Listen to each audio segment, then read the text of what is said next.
Olá, tudo bom? Seja bem-vindo a mais uma aula e agora a gente vai ver mais um recurso do HTML5 que salva a vida de muito programador que até hoje não sabe fazer, por exemplo, validação de alguns campos.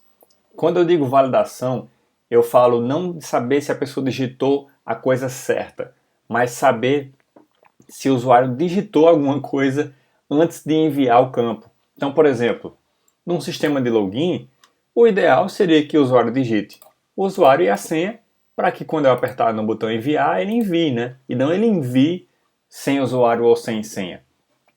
Então, para isso, antes a gente usava recursos do JavaScript para poder fazer isso acontecer. Como todos esses outros tags que eu estou te falando, a gente resolvia com o JavaScript, com bastante código JavaScript.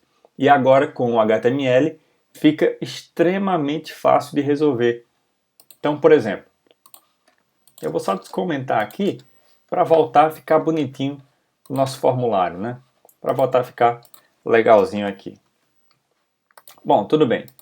Como é que a gente faz, por exemplo, para fazer com que o nosso formulário só consiga ser enviado se esses dois dados, ou se pelo menos o usuário, tiver sido preenchido? Então vamos lá. É simples, na verdade. Eu ponho aqui required. Fazendo isso, botando essa propriedade aqui no meu campo de usuário, eu estou dizendo automaticamente que esse formulário, que é o formulário na qual esse campo pertence, só pode ser enviado se esse campo tiver sido preenchido, tá?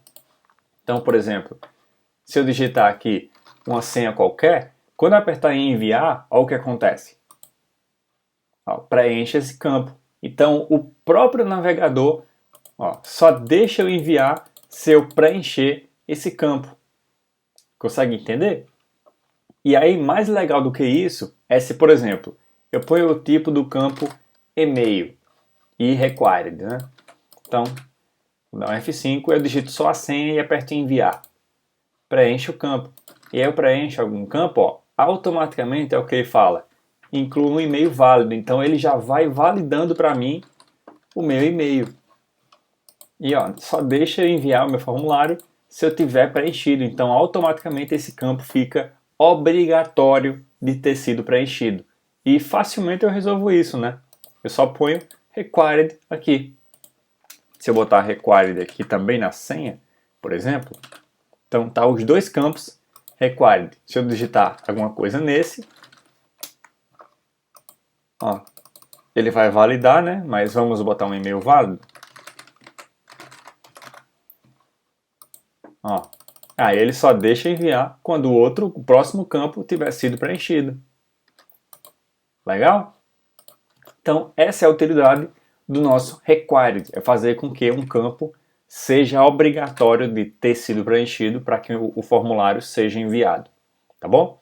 Então, vamos para a nossa próxima aula.